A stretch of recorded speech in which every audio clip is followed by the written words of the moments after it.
और अब खबरें विस्तार से देखते हैं। इस वक्त की बड़ी खबर से शुरुआत करते हैं। कर्नाटक में बीजेपी युवा मोर्चा कार्यकर्ता की हत्या, उत्तर प्रदेश के कानपुर में हिंसा हुई है, मध्य प्रदेश के खरगोन में सांप्रदायिक दंगा, राजस्थान के करौली में हिंसा, उदयपुर में दर्जी कन्हैया लाल का सिर कलम या कर्नाटक के शिवमोगा में बजरंग दल कार्यकर्ता का कत्ल। एक संगठन का नाम बार बार आ रहा है, वो है पीएफआई यानी पॉपुलर फ्रंट ऑफ इंडिया। हाल ही में पटना में पुलिस ने कई संदिग्धों को गिरफ्तार किया और उनके भी पीएफआई से जुड़े होने का दावा किया।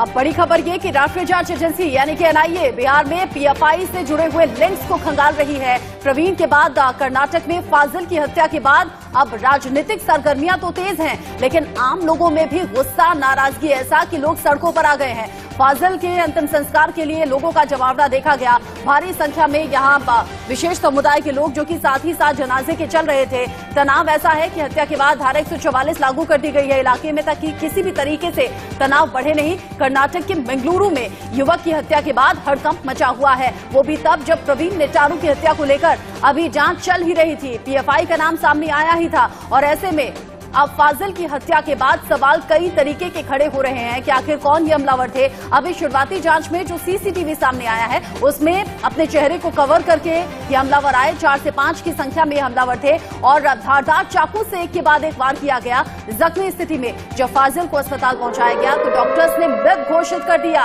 और इसी बीच एक और बड़ी खबर आप जान लीजिए। फाजिल की हत्या के बाद बेंगलुरु में तनाव की स्थिति है और फाजिल के जनाजे में भारी जमावड़ा लोगों का देखने को मिला है। लगातार एक के बाद एक जो हत्याएं हुई हैं बेंगलुरु में, उससे काफी तनाव है। बेंगलुरु के कई इलाकों में धारा 144 लागू कर दी गई है और मुख्यमंत्री को आखिरकार ये कहना पड़ा है कि जो भी दंगाई हैं, जिस तरह का यूपी मॉडल है योगी का, उसको लागू वो करेंगे कर्नाटक में अगर जरूरत पड़ी तो बस। और आज मुंबई का ये बयान एक महत्वपूर्ण बयान आया है और ये भी हम आपको विस्तार से बताएंगे उन्होंने अपने बयान में क्या कहा है। फिलहाल जो सूरत हाल है वो ये है बेंगलुरु की, कर्नाटक की, कि पहले नेटारू की हत्या हुई और फाजिल नाम के एक व्यक्ति की, एक युवक की हत्या हुई है। 23 साल का ये युवक बताया जा रहा है और इसके बाद पूरे इलाके में सनसनी फैल गई, जिसके बाद तनाव भी यहां पर पैदा हो गया है। क्यों ये एक के बाद एक हत्याएं हो रही हैं और क्या है इसका पीएफआई कनेक्शन? केरल से लेकर दरभंगा तक, फुलवारी शरीफ तक और अब ये कर्नाटक तक क्या है, इसी पर हम चर्चा भी आज आपको करने वाले हैं, दिखाएंगे। आज सुबह की ये तस्वीरें आप टीवी स्क्रीन पर जो देख रहे हैं, आपसे चंद मिनट पहले की ये तस्वीरें हैं।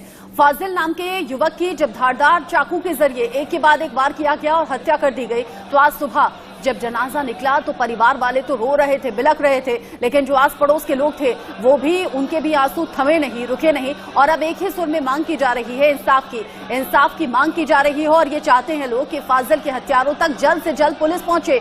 ठीक उसके नीचे जो तस्वीर आप देख रहे हैं ये सीसीटीवी फुटेज है जब फाजिल नाम का ये शख्स तस्वीर में दिख रहा है, लेकिन हाँ थोड़ी सी धुंधली तस्वीरें हैं। 4 से 5 लोग आते हैं, चेहरा कवर किए होता है, बिना कोई बात किए, बिना कुछ लड़ाई झगड़े आते हैं और सीधा वार करने यहाँ पर शुरू कर देते हैं। एक के बाद एक जब धारदार चाकू से हमला किया गया तो फाजिल बुरी तरह से जख्मी हो चुका था, अस्पताल पहुंचाया गया, तब तक डॉक्टर्स ने मृत घोषित कर दिया। परिवार के लिए एक बड़ा सदमा है, परिवार के लिए बड़ा झटका है, साथ ही पुलिस के लिए बड़ी सिरदर्दी है कि पहले प्रवीण नेटारू और अब फाजिल की मौत के बाद, फाजिल की हत्या के बाद पुलिस के लिए भी परेशानी बढ़ गई है। जैसा हमने कहा, बड़ी खबर आप जानिए, कर्नाटक के सीएम बसवराज बोम्मई ने बड़ा बयान दे दिया है, क्योंकि सिर्फ विपक्ष ही नहीं बल्कि खुद पार्टी के नेता भी सवाल करने लगे हैं कि आखिर कानून व्यवस्था इस तरीके से कैसे बिगड़ रही है। राष्ट्र विरोधी लोगों के खिलाफ सख्त होना जरूरी है और बसवराज बोम्मई कह रहे हैं कि अगर जरूरत पड़ी तो यूपी की तरह योगी मॉडल कर्नाटक में भी लागू करेंगे।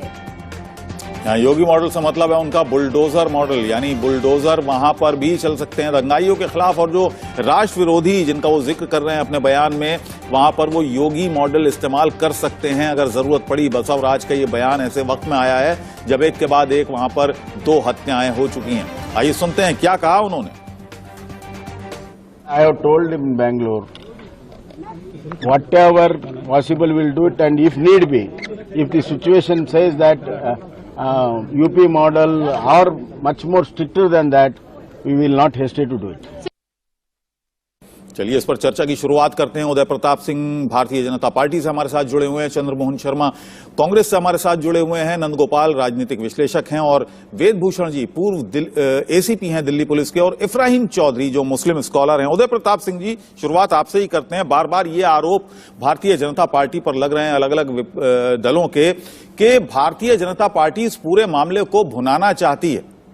2024 में चुनाव है, लिहाजा अगर बैन लगाने वाली बात है तो बैन क्यों नहीं लगता पीएफआई पर? देखिए, पहले तो मैं जरा एक सुधार कर दूं, मैं उदय कुमार सिंह हूं।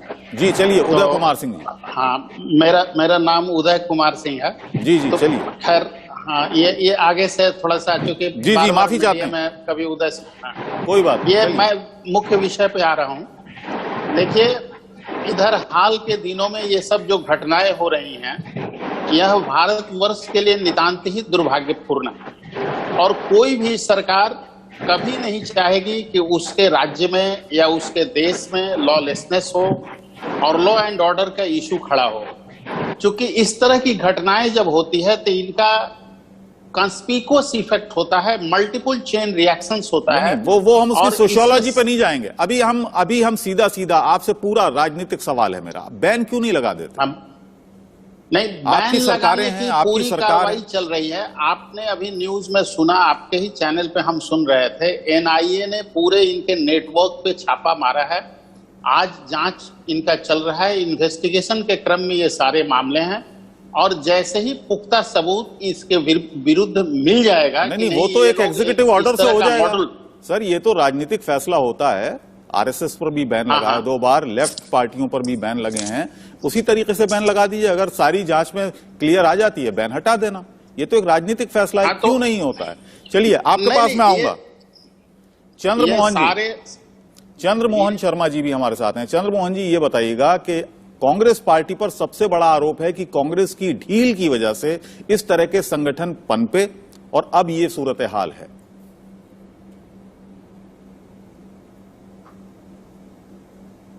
हेलो जी, मेरी आवाज मिल रही है आपको?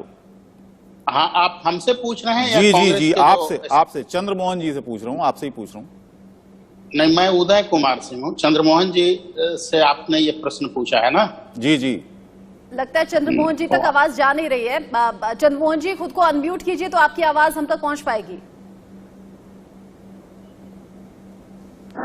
हेलो, आ रही है? हाँ, आपकी आवाज आ रही है, बोलिए। देखिए, आपका ये आरोप बिल्कुल बेबुनियादी है, क्योंकि उसका नहीं, मेरा आरोप नहीं है साहब, मेरा आरोप मैं आपकी बात पूरी कर दूं, आपका नहीं है, जिसका भी वो बेबुनियादी आरोप है।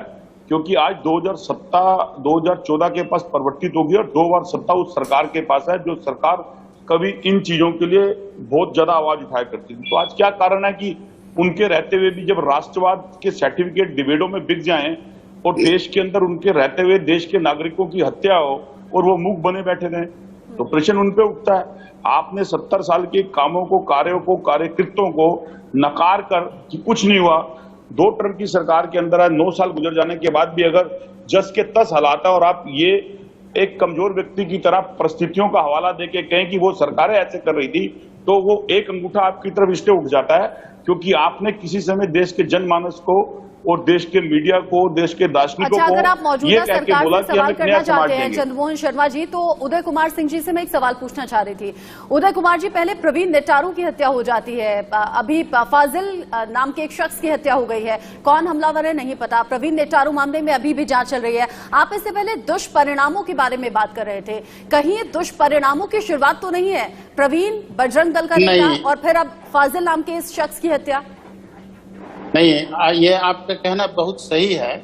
इसके रिएक्शंस होते हैं, चेन रिएक्शंस होते हैं। ऐसा नहीं है कि समाज में अगर कहीं पे विद्वेष फैल रहा है तो एक जगह ही केंद्रित रहेगा, उसका आफ्टर इफेक्ट होता है और इसके मल्टीपल रिएक्शंस होते हैं। इसका विशियस साइकिल डेवलप होता है और सोसाइटी में इसका परिणाम ये होता है कि सारे लोग इसमें इन्वॉल्व हो जाते हैं। ऐसे लोग भी जो समाज के विकास में जुड़े हैं, जो पढ़ाई लिखाई करने की जिनकी उम्र है, वो लोगों का दिमाग में विद्वेष हो जाता है, एक दूसरे के प्रति नफरत फैलने लगती है। इसलिए आपका और वही तो दिख रहा है उदय कुमार सिंह जी, अगर ऐसे नॉर्मली कुछ आपसी रंजिश में या कोई दुश्मनी में हत्या हुई होती तो अलग एंगल से देखा जाता, लेकिन अभी कर्नाटक में एक के बाद एक जो 2 मर्डर हैं, ऐसे देखा जा रहा है कि पहले हिंदू की हत्या हुई, अब मुस्लिम की हत्या हुई। नहीं, ये तो इन्वेस्टिगेशन का विषय है। देखिए, जिस विषय पे आप हमसे पूछ रही हैं, ये जब तक इसकी पूरी जांच नहीं हो जाएगी कि नहीं इसी के चेन रिएक्शन में ये घटना हुई है, तब तक इसको इससे लिंक करना उचित नहीं है। मॉडल की जरूरत है कर्नाटक में क्या? लेकिन पब्लिक परसेप्शन निश्चित तौर पे उधर जाता है। क्या कर्नाटक में? हेलो, योगी मॉडल की जरूरत है क्या कर्नाटक में? नहीं, कोई मॉडल की जरूरत नहीं, इस पर जीरो टॉलरेंस की जरूरत है। अगर कहीं पर भी सेक्युलर फैब्रिक को, नहीं प्लीज लेट मी स्पीक, अगर कहीं पे सेक्युलर फैब्रिक को कोई डिस्टर्ब कर रहा है और ये चाहता है कि नहीं यहाँ पे हमारा एक मॉडल डेवलप होगा, हम यहाँ पे अपने मन से यहाँ के संविधान को चैलेंज करेंगे, तो इस पे बिल्कुल सरकार को जीरो टॉलरेंस अपनाने की जरूरत है। आपने बहुत सही कहा, अगर इस तरह के प्रमाण मिलते हैं जो जांच जारी है तो इन पे बैन लगेगा और इस पे जीरो टॉलरेंस। चलिए नंद गोपाल जी को भी ले लेते हैं हमारे साथ। नंद गोपाल जी भी जुड़े हुए हैं, जिसका भी वो मॉडल जाने माने राजनीतिक विश्लेषक हैं। नंद गोपाल जी, ये बताइएगा कि क्या ये एक प्योर क्रिमिनल मामला है या जो राजनीति जो इस पर होती है, जिस तरह की बयानबाजी होती है, तो ये जो घालमेल है इसको मैं आपसे समझना चाहता हूं।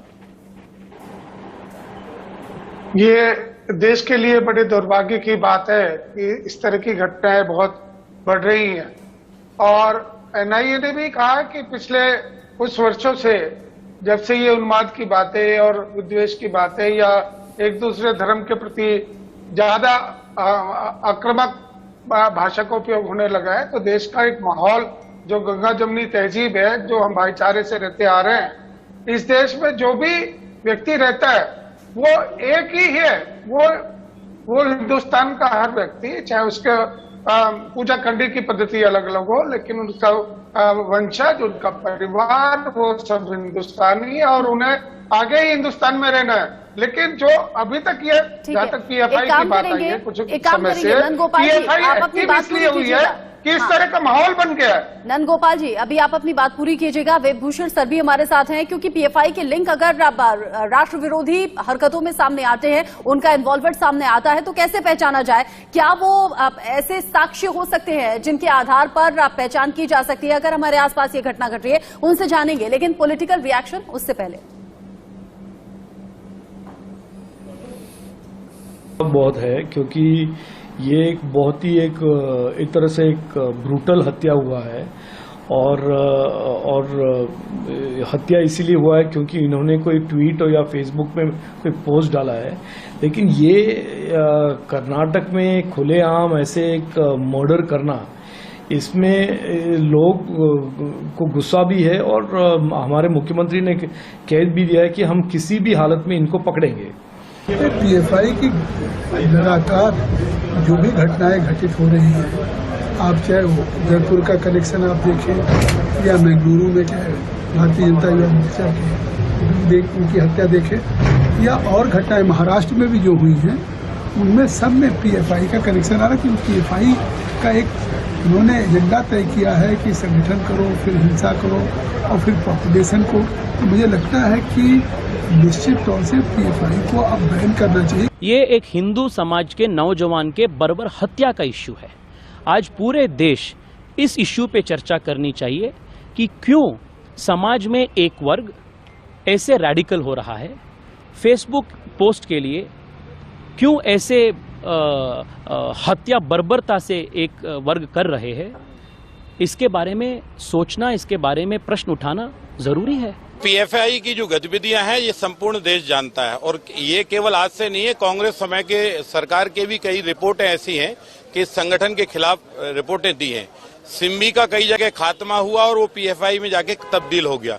पंजाब में भी जो आतंकवादी गतिविधियां, कश्मीर में जो आतंकवादी गतिविधियां या अन्य प्रदेशों में जो मुस्लिम कट्टरपंथी की गतिविधियां, इसको ये फाइनेंस भी करती है और इसके लोग इसमें सम्मिलित होते हैं।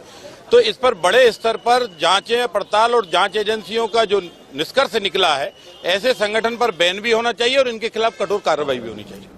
पॉलिटिकल रिएक्शन हमने सुना, और अगर एक तरफा मांग की जा रही है जांच की, एक तरफा इसका विरोध किया जा रहा है, तो बड़ा सवाल ये भी कि पीएफआई इतने विवादों के बाद भी आखिर बैन सरकार क्यों नहीं कर रही। वेदभूषण सर भी हमारे साथ हैं, पूर्व एसीपी। वेदभूषण सर, अगर कन्हैया लाल जो कि उदयपुर में मारा गया उसके तार पीएफआई से जुड़ते हैं, अमरावती में उमेश कोल्हे को बेदर्दी से मार दिया गया, तार पीएफआई से जुड़े, फिर इधर प्रवीण नेटारू की हत्या कर दी गई, उसने भी कन्हैया लाल की हत्या का विरोध सोशल मीडिया पोस्ट पर किया था। अगर इतना जहर युवाओं में भर दिया गया, अगर इस तरीके से पीएफआई कनेक्शन सामने आ रहा है, तो फिर अब किस तरीके के कदम उठाए जाने की जरूरत है, प्रोसीजर क्या हो सकता है, अगर बैन कराना है तो क्या होगा। साथ ही मैं बिहार को लेकर जानकारी कुछ इकट्ठा कर रही थी, उसमें मालूम हुआ कि दानिश नाम का जो शख्स है वो पूरे दिन सोता था, रात भर जागता था, मोबाइल पर लगा रहता था, घर का कोई सदस्य अगर मोबाइल पकड़ ले तो वो मोबाइल तोड़ देता था। ये किस तरीके के सिम्टम्स हैं, क्या समझ में आना चाहिए अगर घर में ही कोई शख्स इस तरह की चीजों में इन्वॉल्व है तो? देखिए रचना, जहां बेंगलुरु में हुई है उसके बराबर में केरल स्टेट है जहां पर पीएफआई का जन्म हुआ था। अब आपने पूरे बिहार के अंदर, महाराष्ट्र के अंदर देखा कि एक स्पेशल तरह का मॉडस ऑपरेंडी निकल कर आ रहा है। वो केवल गला काटते हैं, जो सीरिया और आईएसआई का एक बड़ा मॉड्यूल है। जो अभी आप दानिश की बात कर रही थी, वो एक तमाम सोशल मीडिया से कनेक्टेड हैं। उनके कनेक्शंस पाकिस्तान से, टर्की के कुछ ऐसे एक्सट्रीमिस्ट संगठन हैं उनके साथ, और मिडिल ईस्ट के कुछ ऐसे संगठन हैं जिनके साथ उनके कनेक्शन निकल कर आ रहे हैं। इस बारे में एनआईए तमाम तरह के एविडेंसेस इकट्ठे कर रही है। जो पीएफआई का आज तक मैं मालूम करना चाहता हूं, पूछना चाहता हूं, उनका इस देश के लिए क्या कंट्रीब्यूशन है। वो कहते हैं सोशल उसके लिए काम करते हैं, देश के लिए काम करते हैं, उनका कोई कंट्रीब्यूशन नहीं है। केवल और केवल वायलेंस और मर्डर और तमाम तरह की आपराधिक गतिविधियों के अंदर उनकी इन्वॉल्वमेंट रही है। अभी आपने पटना में देखा, एक दिल्ली झारखंड पुलिस के रिटायर्ड सब इंस्पेक्टर तक उसमें इन्वॉल्व है, क्योंकि एक विशेष मानसिकता के लोग उसमें भर्ती किए जा रहे हैं। उनको एक 2047 के लिए तैयार किया जा रहा है कि किस तरह से इस देश को अगर लंबे वक्त से दूसरे देशों के साथ गलत इरादे से ये लोग कनेक्ट थे, जुड़े हुए थे, क्या पहचानना, क्या समझना, क्या इसके बारे में पता लगाना इतना ज्यादा मुश्किल है? पाकिस्तान, बांग्लादेश, टर्की से इनकी फंडिंग हो रही थी, लगातार कनेक्शन में थे। बिल्कुल इनकी आइडेंटिफिकेशन हो रही है, टाइम लगता है इन्वेस्टिगेटिंग एजेंसीज को। ये कॉपरेट तो करते नहीं है कि आके बता देंगे कि या कोई इनकी मुखबिरी कर देगा, क्योंकि मैक्सिमम जो जिनसे लोग घिरे हुए हैं वो एक पर्टिकुलर एक तबका है, उनके माइंडसेट है कि किस तरह से इनको प्रोटेक्ट किया जाए जिससे कि वो अपने एक्शन को अंजाम दे सकें। चलिए, जिस तबके, जिस माइंडसेट की आप बात कर रहे हैं, हम उस पर भी आएंगे, हम उस पर भी आएंगे। इफ्राहीम चौधरी साहब इस वक्त हमारे साथ हैं, जाने माने मुस्लिम स्कॉलर हैं। इफ्राहीम साहब, ये बताइएगा कि ये माना जाता है कि प्रोटेक्ट करने की कोशिश होती है खास तबके की तरफ से या मुसलमानों की तरफ से, अगर साफ कहूं, जब इस तरह के आरोप लगते हैं, इस तरह की कार्रवाइयां होती हैं, तो आप कैसे देखते हैं इसे?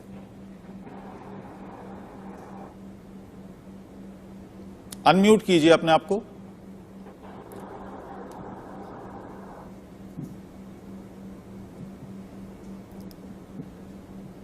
इफ्राहीम चौधरी से थोड़ी देर बाद हम संपर्क करेंगे, क्योंकि खुलासे होना, एनआईए की जांच में इन्वॉल्व हो जाना, मतलब ये मामला बड़ा है। जी, अपनी बात कहिए। जी, देखिए, कोई भी अपराध कहीं भी पनप रहा है तो उसकी मुखालफत होनी चाहिए। जिस तरह से हत्याएं देश में हो रही हैं और हत्याएं करने के बाद में देश का माहौल बिगाड़ने की कोशिश की जा रही है, इसे बिल्कुल भी बर्दाश्त नहीं किया जा सकता। नहीं, मेरा सवाल ये था, पीएफआई का जो कनेक्शन सामने आ रहा है उसको कैसे देखते हैं आप? देखिए, अपराधी कोई भी हो, पीएफआई हो या अन्य कोई भी हो, उसकी जांच होनी चाहिए, और जांच भी अच्छे पैमाने पर होनी चाहिए, मजिस्ट्रेटी जांच होनी चाहिए। उसमें अगर कोई भी दोषी पाया जाए तो उसके खिलाफ कठोर कार्रवाई की जरूरत है। अगर कार्रवाई नहीं हो रही तो कहीं ना कहीं सियासी लालच उसमें छिपा हुआ है। उस लालच से तो क्यों नहीं हो रही कार्रवाई, इस पे क्या रोक लग रही है, इसमें क्या मसलहत है कार्रवाई ना करने में, और लॉ एंड ऑर्डर कायम करने में, और समाज में जो है इंसाफ कायम करने में एक कहां रुकावट पैदा हो रही है, इस बात को समझने की जरूरत है। आपके हिसाब से किसको राजनीतिक लालच है? देखिए, राजनीति तो राजनेता हो, कोई सियासी जो लोग हैं उन्हें लालच हो सकता है। अब क्यों, जब देश में सरकार चल रही है, सरकार चल रही है, तो फिर ये बताइए कानून का उल्लंघन, इस तरह से अफरा तफरी का, अराजकता का माहौल। मेरा सवाल जो था इफ्राहिम चौधरी साहब, वो शायद कन्वे नहीं हो पाया। मेरा मानना ये था और मेरा सवाल आपसे ये था कि क्या आप भी मानते हैं कि पीएफआई को सिर्फ इसलिए फंसाया जा रहा है क्योंकि वो एक मुस्लिम तंजीम है? देखिए, ये जांच का विषय है। अगर वाकई में वो निर्दोष है और फंसाया जा रहा है तो ये बात माननी पड़ेगी कि उन्हें फंसाया जा रहा है। और अगर उनकी पीएफआई कुछ गैर कानूनी काम कर रही है, संविधान के खिलाफ कर रही है, समाज के खिलाफ कुछ कर रही है और वो जांच में दोषी पाए जाते हैं, तो उनके खिलाफ अगर कार्रवाई हो रही है तो ये बहुत जरूरी है कार्रवाई होना।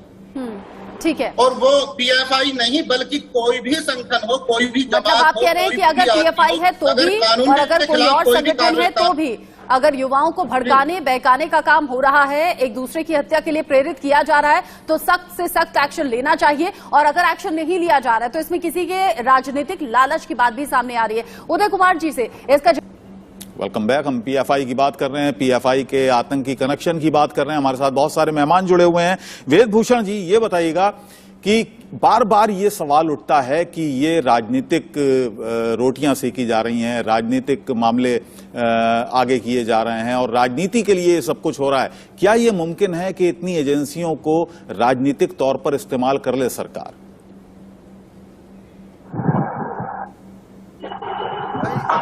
राजनीतिक मामले अलग हो सकते हैं, परंतु ये केवल वायलेंस और क्रिमिनल ऑफेंस से जुड़े हुए मामले हैं। चाहे अमरावती का मामला है, उदयपुर का मामला है, पटना का मामला है, अभी फिलहाल जो आपके चैनल पर मैंगलोर का मामला चल रहा है, केवल और केवल ये आपराधिक मामले हैं जिसकी जांच तमाम इन्वेस्टिगेटिंग एजेंसीज कर रही हैं और तमाम तरह के एविडेंसेज इकट्ठे किए जा रहे हैं जिससे कि कोर्ट में बताया जा सके कि इसके कनेक्शन किस तरह से पीएफआई और एसडीपीआई से हैं। यही तमाम चीजें हैं जो कोर्ट में बाद में इसको जो बैन लगाने की मांग हो रही है, वो तमाम चीजें ही कोर्ट को बताई जाएंगी, क्योंकि ये तमाम मामले कोर्ट के अंदर विचाराधीन है और जब बैन किया जाएगा उसको चैलेंज किया जाएगा और चैलेंज भी सबसे बड़ी अदालतों में, माननीय सुप्रीम कोर्ट और हाई कोर्ट में ये मामले जाएंगे। तो पुलिस को या सरकार को या इन्वेस्टिगेट एजेंसी की जिम्मेदारी है कि बियॉन्ड डाउट एस्टेब्लिश करें कि बैन बिल्कुल जायज था। इफ्राहिम चौधरी का ये सवाल, उदय कुमार सिंह जी इसका जवाब आप दीजिए। अभी उन्होंने बहुत सही बोला। ये जो पीएफआई पे बैन जल्दी करने की बातें उठ रही है, तो उन्होंने कहा कि ये कोई एब्सोल्यूट डिसीजन नहीं है, ये चैलेंज होगा, कोर्ट्स में चैलेंज होगा और वहां जो एजेंसीज हैं उनको प्रूफ करना पड़ेगा कि नहीं ये आपराधिक गतिविधियों में शामिल थे और इस कारण इन पे प्रतिबंध लगा है। इसलिए एविडेंसेस कलेक्ट किए जा रहे हैं और अगर सफिशिएंट एविडेंसेस होंगे तो ऑनरेबल कोर्ट्स में ये प्रोड्यूस किया जाएगा। जहां तक राजनीतिक फायदे की बात है, तो जो मैं समझ पा रहा हूं, ये क्या भारतीय जनता पार्टी ने पीएफआई का नेटवर्क पूरे देश में खड़ा कराया है राजनीतिक लाभ लेने के लिए? ये बिल्कुल बेतुकी बातें हैं, इन बातों में कोई तथ्य नहीं है। पीएफआई की तरह के और इससे मिलते जुलते भारतवर्ष में और विदेशों में भी अनेकों ऐसे संगठन फलते फूलते रहे हैं और वो कानून के दायरे में आए हैं, उन पे कार्रवाई हुई है। क्यों फल फूल रहे हैं? बगदादी का इतिहास देखा होगा, कैसे फले पूरे फूले? दुनिया में इस्लामिक स्टेट बनाने की बात करते थे। उदय जी, क्यों इतना उनका मौका क्या मिला? हश्र हुआ, आप बताएं? क्यों इतना मौका मिला उन्हें कि फल फूल गए? 8 साल से तो आप भी हैं। नहीं, फल ये देखिए, ये ऐसा नहीं है कि सरकार के को बता करके कोई कार्यक्रम ये लोग चलाते हैं। ये सभी जो है भूमिगत होकर के ऐसे काम किए जाते हैं। ये कुंठित और कलुषित मानसिकता के लोग होते हैं और ये समाज के जो युवा हैं उनको बहकाने का काम करते हैं, उनको तरह तरह का ट्रेनिंग से। आपने देखा होगा लिटरेचर, उस लिटरेचर में स्पष्ट था कि हम लोग ये कार्यक्रम चलाएंगे कि फिजिकल एक्टिविटीज कर रहे हैं और उसमें एक मॉड्यूल डेवलप करेंगे कि 2047 तक हम भारत को पूरा इस्लामिक स्टेट में कन्वर्ट कर दें। ये इनकी सोच है। भारत एक महान देश है, यहाँ संविधान का शासन है, कानून का शासन है और कोई नौजवान अगर इस मुगालते में है कि हम इतने दिनों तक भारतवर्ष को एक इस्लामिक स्टेट के रूप में कन्वर्ट कर देंगे, जी जांच चल रही है, लेकिन चंद्रमोहन शर्मा ये उसकी भूल है। चंद्रमोहन शर्मा जी, विपक्ष तो हमेशा मुद्दों को तलाशती है, विपक्ष ऐसे मुद्दे तलाशती है जिसको लेकर मौजूदा सरकार को घेरा जा सके और सवाल किए जा सके। क्यों नहीं कांग्रेस इस मुद्दे को अपना लेती है? क्यों नहीं कांग्रेस इस जिद को ठान लेती है कि नहीं, ऐसे जो भी संगठन है, ऐसे जो भी संगठन देश में जहां जहां भी काम कर रहे हैं, ढूंढिए, पहचानिए और बैन कीजिए।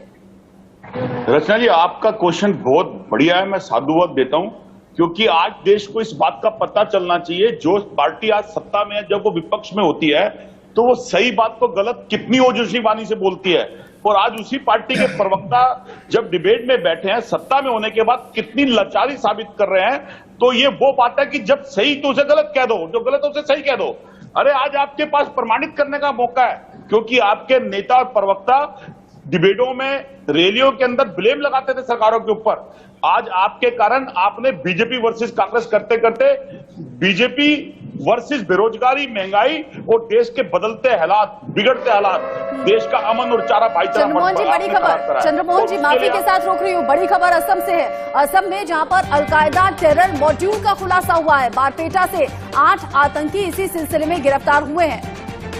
और आज सभी को कोर्ट में पेश किया जाएगा, पुलिस इनको कोर्ट में पेश करेगी। 8 लोगों को गिरफ्तार किया गया है और बताया जा रहा है कि इनका कनेक्शन अलकायदा से है, बारपेटा से। असम के बारपेटा से ये बड़ी वारदात और ये बड़ी खबर सामने आ रही है। आज सभी को कोर्ट में पेश करेगी पुलिस। अब जब कोर्ट में पेशी होगी, उससे जुड़ा अपडेट जो भी होगा इंडिया न्यूज सबसे पहले दर्शकों तक पहुंचाएगा। लेकिन पहले चंद्रमोहन जी अपनी बात पूरी कर लीजिए, आगे फिर और मेहमानों से भी बात होगी। रचना जी, आज विषय कहाँ आके खड़ा हो जाता है? विषय होता है कि आज देश के अंदर जो सरकार है वो 2014 के अंदर अपने आप को ये साबित करके आई थी कि उसके आने के बाद देश के अंदर विकास, अमन और भाईचारा बरकरार रहेगा। लेकिन आज ना तो देश के अंदर विकास है, ना विकास की डोर के ऊपर महंगाई चरम सीमा पे, बेरोजगारी, और देश के अंदर जो अमन और भाईचारा, जो देश की एक पहचान थी, जिसके अंदर आज एक वर्ग को टारगेट करने के बाद आज जो हालात बदले, हालात तो कल भी थे ऐसे, लेकिन उन हालातों का आज जिम्मेवार कौन है? क्योंकि कहीं ना कहीं तुष्टीकरण करते थे, गिरा होना और बयानवीर लगातार बयान दे देना, और उसके कारण देश के अंदर ऐसा हालात पैदा होना। आपकी बात का जवाब दे रहे हैं उदय कुमार जी। उदय कुमार जी आपकी बात का जवाब देना चाहते हैं। ये बेकार की बातें कर रहे हैं। इनकी ये तुष्टीकरण की राजनीति शुरू से रही है, वोट बैंक के चक्कर में। इसमें कोई राजनीति का प्रश्न नहीं उठता है। ये भारत के सुरक्षा से संबंधित मामला है। प्रभु, आज सरकार आपकी है, इसमें पार्टी लाइन पे कोई डिस्कशन नहीं होनी चाहिए। पार्टी लाइन पे इसमें कोई आपने अपने फायदे के लिए दीजिए, आपने अपने फायदे के लिए नोटबंदी करी, आपने अपने फायदे के लिए ये फेयर नहीं है। आप या तो ब्लेम के ऊपर मेरे देश के हिंदुस्तानी की हत्या क्यों हो रही है? आप मुंह बन के क्यों बैठे हैं? आप एक राष्ट्रवादी सरकार है, फिर आपके होते हुए एक्शन क्यों नहीं हो रहा? आप क्यों स्टेट के ऊपर ब्लेम लगा रहे हैं? सेंटर के अंदर कितनी बहुमत आपका है? आपको जवाब देना पड़ेगा, अब मांगिए जवाब आपसे। आप बीच में नहीं बोलिए। आप जब बोल रहे, एक आप अनुशासित व्यक्ति की तरह व्यवहार करिए। आप जब बोल रहे थे तो मैं आपके बीच में नहीं बोल रहा था। आप पूरी बात को हमारी सुनिए और इसके बाद आप उसकी पर प्रतिक्रिया दीजिए। ये पीएफआई का जहां तक प्रश्न है, ये मॉडल जो इन लोगों का अनर्थन हुआ है, निश्चित तौर पे ये भारत के आंतरिक सुरक्षा का मामला है और भारत के संविधान को ये लोग चैलेंज कर रहे हैं। इसमें किसी तरह की राजनीति नहीं होनी चाहिए और सभी लोगों को इस तरह के डिजाइन के खिलाफ आवाज उठानी चाहिए। जहां कहीं भी ऐसी घटनाएं हो रही हैं, ये सभी घटनाएं निंदनीय हैं। चाहे ये भारतीय जनता पार्टी और कांग्रेस की बात नहीं है, ये देश के आंतरिक सुरक्षा का मामला है और इसमें वोट बैंक की चिंता किए बगैर हर पार्टी को इसका विरोध करना चाहिए। वो बीच में इसीलिए बोले थे क्योंकि आपने तुष्टीकरण की बात की थी कि कांग्रेस तुष्टीकरण करती रही है। तुष्टीकरण तो इनका इतिहास ही है। मैं जवाब देना चाहता हूं जी। देखिए, बड़े आराम से विपक्ष में रहकर कांग्रेस को ब्लेम देना और उसके बाद सत्ता के अंदर आ जाने के बाद कोई हल ना करना, ये एक कमजोर सरकार और एक कमजोर नेतृत्व की पहचान है और एक कमजोर नेता की पहचान है। आज सत्ता है आपके पास, आपने अपने फायदे के लिए जीएसटी करी, आपने अपने फायदे के लिए नोटबंदी करी, आपने अपने फायदे के लिए धारा 370 का सिस्टम चेंज करा, तो फिर इस चीज के लिए देश के नागरिक की हत्या क्यों हो रही है? राजनीतिक विश्लेषक नंदगोपाल जी भी हमारे साथ हैं। चंद्रमोहन जी, आज जीएसटी नोटबंदी पर हम बात नहीं कर रहे हैं, सॉरी। देश के हालात नंदगोपाल जी हमारे साथ आपका हैं, पूरा नंदगोपाल जी हमारे साथ हैं, ठीक है, ठीक है, राजनीतिक विश्लेषक के तौर पर हमारे साथ जुड़े हुए हैं। नंदगोपाल जी, जब वसुंधरा बोम्मई से पूछा गया कर्नाटक के इस मुद्दे को लेकर, तो उन्होंने कहा कि अगर जरूरत पड़ी तो योगी मॉडल कर्नाटक में भी लागू करेंगे, लेकिन जब पीएफआई के बैन को लेकर सवाल पूछा गया तो उन्होंने कहा मैं अकेला नहीं, अगर सभी इस बात को लेकर सहमत होंगे और ऐसे सबूत मिलते हैं तो पीएफआई बैन हो सकता है। क्या किसी की तरफ से ढील है, और ये अगर ढील किसी की तरफ से है तो ये कौन है? सबसे पहले तो मैं कहना चाहूंगा कि ये जो सेंट्रल एजेंसीज हैं, चाहे ईडी है, एनआईए है, उसने प्रूव कर दिया है और इन पीएफआई के लोगों के खिलाफ केस दर्ज कराकर कि ये देश विरोधी गतिविधियों में लगे हुए हैं। इनके अकाउंट्स भी सीज किए गए हैं, लेकिन जो इनको पैसे का मेन सोर्स है वो सोर्स है हवाला। हवाला नेटवर्क से जब तक इनके पैसे के बाहर के पैसे के सोर्स को खत्म नहीं करेंगे, एजेंसीज इन पर उचित कंट्रोल करने में सक्षम नहीं होगी। लेकिन जहां तक मुख्यमंत्री जी कह रहे हैं कर्नाटका के, वो कह रहे हैं कि मुझे यूपी मॉडल करना होगा, और किसी भी संगठन में जो देश विरोधी गतिविधियों में लगा हुआ है तो पहले उसे बैन करिए, यूपी मॉडल तो बाद में करिए ना। उसके लिए आपको किसी से सोचने या सलाह लेने की क्या जरूरत है? आप देश के स्टेट के मुखिया हैं और आपको लगता है कि पीएफआई के लोग स्टेट में देश विरोधी गतिविधि कर रहे हैं, देश में धार्मिक भावना भड़का रहे हैं, देश में भाईचारे को खराब कर रहे हैं, तो ये मुख्यमंत्री की ड्यूटी है, उससे वो न भागे और सख्त से सख्त कार्रवाई करें, और देश उनके साथ है।